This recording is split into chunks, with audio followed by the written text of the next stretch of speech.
Ericiera, you beauty, providing us with another really fun day of competition here on the Challenger Series as we wrap things up for the day, get into the post-show. A lot of big talking points to break down. We saw some big performances throughout today. We're still really relatively early on in competition, but we've seen the intensity with which the heats have gone down, and we've seen emotionally how much it means, Ben.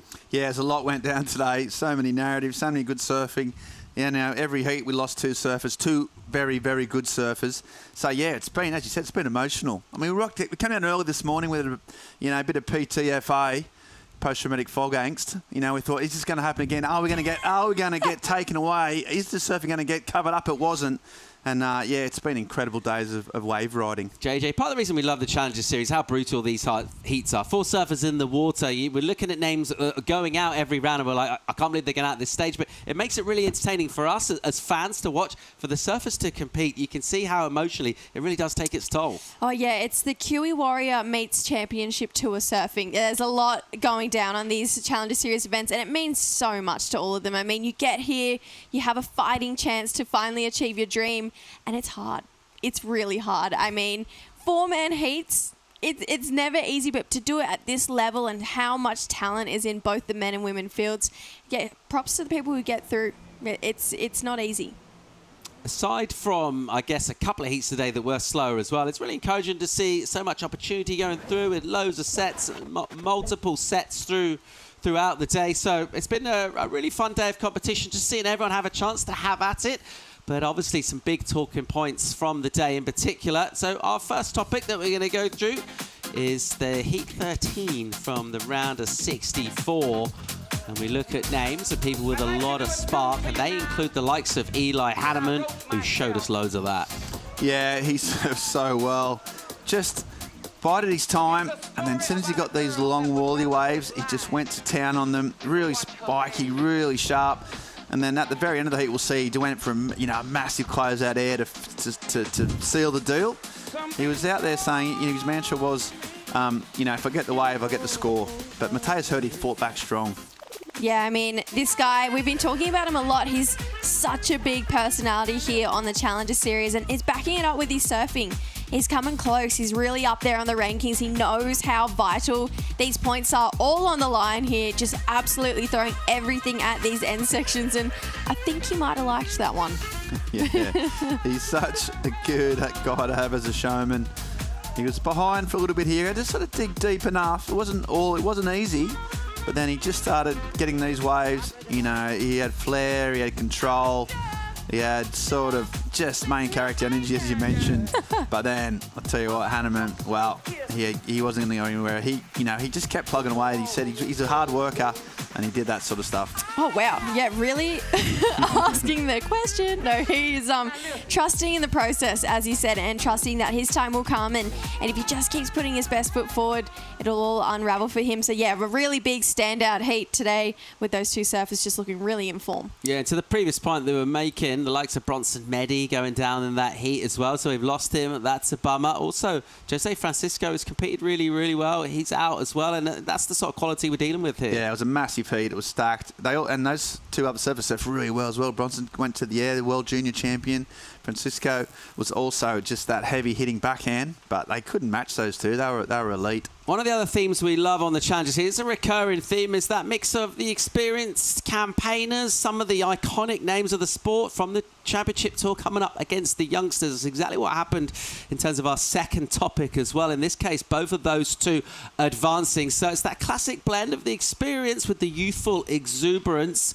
And, of course, who else could we be talking about other than Sally Fitz, an absolute icon, and TT Sabrowski, both of them making it through a tough heat. Oh, yeah, this was a rematch of last year's final. Not so much the men on men, but every time these guys come up against each other, you feel them lift. They both want to beat each other so bad. Sal, she's doing it for the vets. She's doing it for the ladies who've been around for a long time, and she got the jump on the pocket rocket Tia Zabrowski today, and in a really classy manner as well. I mean, Sally, just timeless surfing. She's always had this game where it's 100% or nothing, and it works for her every single time. Not saying Tia Zabrowski didn't fight back. She did in a really great way, but Sally here finding this massive inside wall, just unleashing on it, and then time and time again just putting that beautiful rail work to the very test and dodging some rocks as well, because why not? It's kind of cool to think that these two have already established, a rivalry. How many rivalries has Sally established throughout her career? She's gnarly, but she's also a good mentor, so she's managed to maintain that balance throughout her whole career. And they had a great ding-dong battle last year in the final, and now they're going at it again. They're already bringing out the best in each other. Be right in thinking that Tia wasn't born when Sally first got on tour. That's true. That's quite mad, isn't it? Absolutely. Yeah. Crazy. Look at the gold now there, Paulie. Yeah, beautiful moment at the end of the afternoon here. Moments at the end of heats, they're intense as well. Clutch situations require clutch performances. Exactly what we got in our very last heat of the day. And our surfer out of Canada, Sanoa, putting in a massive score to get herself right up into the lead and get the win. Let's go and hear from her. She's with Claudia Pinto. Samoa, massive score, massive performance. How got us through your heat?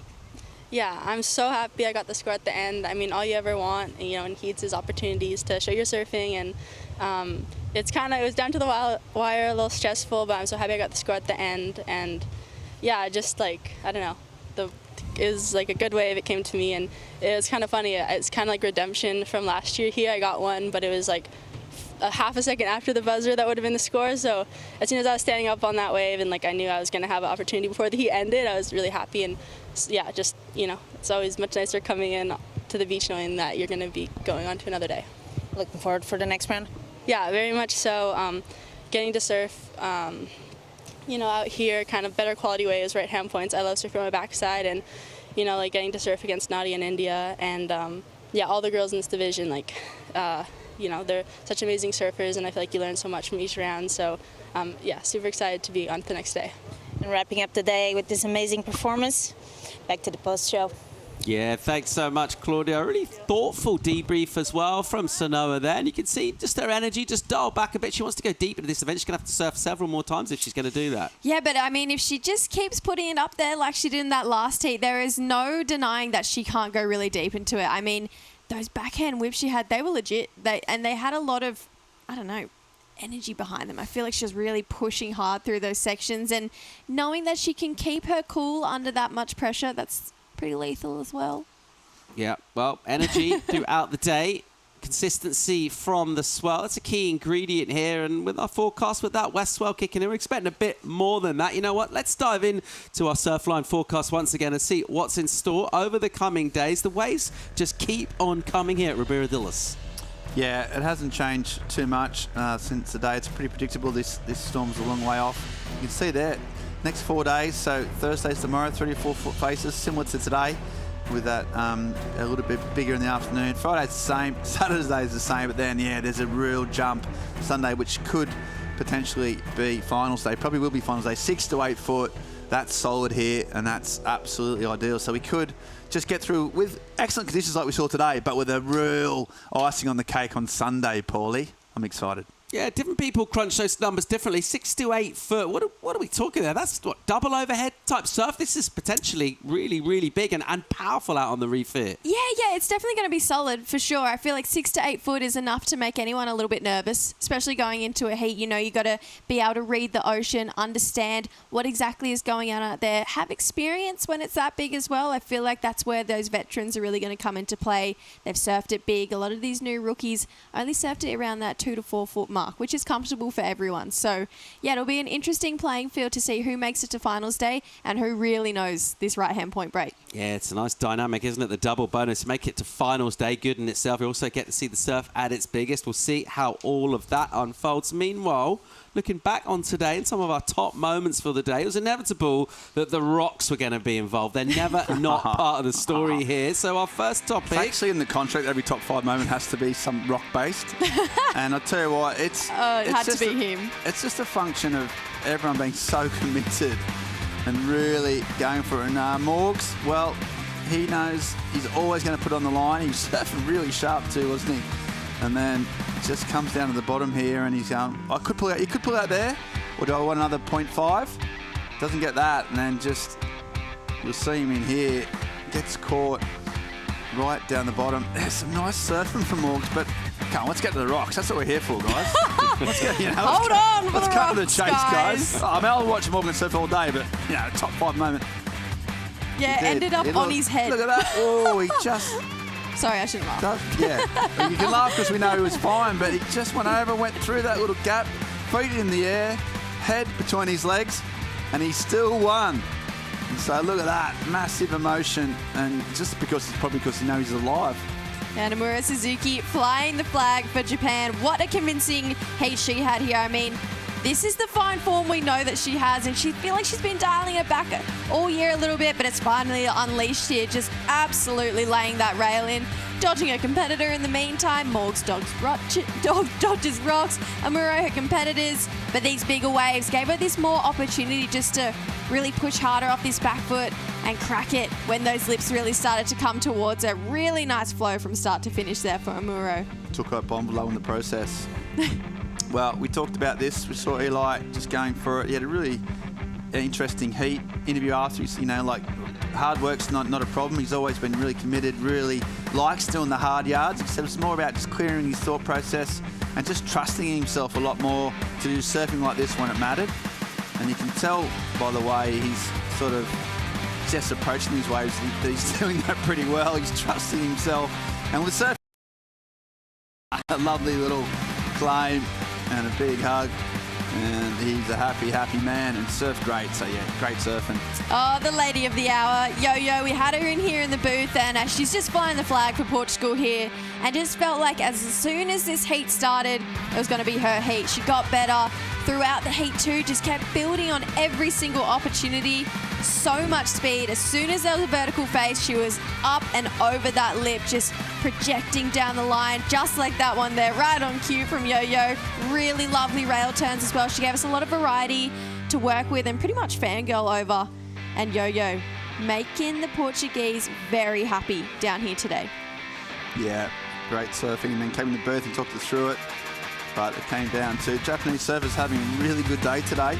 So many great performances, but Hiroto Ohhara, I don't know if we can put him in the veteran just yet, but he's been around a long time, and when he's on song and when he's getting all his timing together, he's absolutely lethal. One of the really great surfers to watch because he's got so much flair and so much speed. And you can see him here just going through the paces, just tearing into it, variety, spice.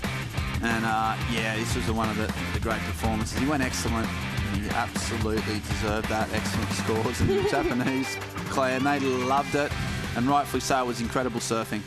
Beautiful scenes down on the beach as we reflect on a big day. Just thinking about some of those big scores that we've had. Is there just maybe you just temper that slightly with the fact that you're throwing down 9s, 8s maybe on the Wednesday. You want to kind of be doing that on Sunday. Have you ever really seen anyone go with that kind of form throughout the whole week? It's not easy to do. Well, Hiroto was very humble in his post-heat interview, just said that he just was doing a couple of calves. So if that's his couple of calves, love to see what his big roundhouse cutty or something would be like. His standard. If that's 50%, let's see 100. Maybe he's pacing himself. What are we expecting to see tomorrow, Ben? More of the same, Paul, but just better surfers. Yes, please. Better surfing, better surfers. They've calibrated what the waves are doing. They know it's going to be similar size, similar kind of direction. So more pressure? Will that affect performances? I don't think so. These guys are so good. They're so committed. They've been here before, so I just think we can expect, they've got to go bigger and better, and we're gonna enjoy it as a result. Pretty confident about the waves showing up tomorrow. We're going to be down here. I hope you can join us too. We're going to do a 7:45 a.m. call for a potential 8 a.m. start. Stay tuned for updates and all the good stuff at worldsurfleague.com. We'll send you out with some highlights, and we'll see you tomorrow. Thanks for tuning in.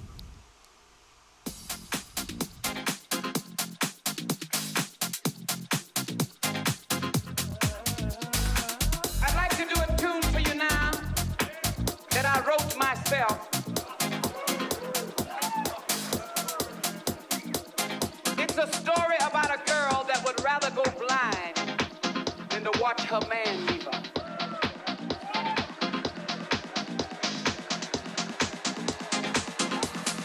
Something told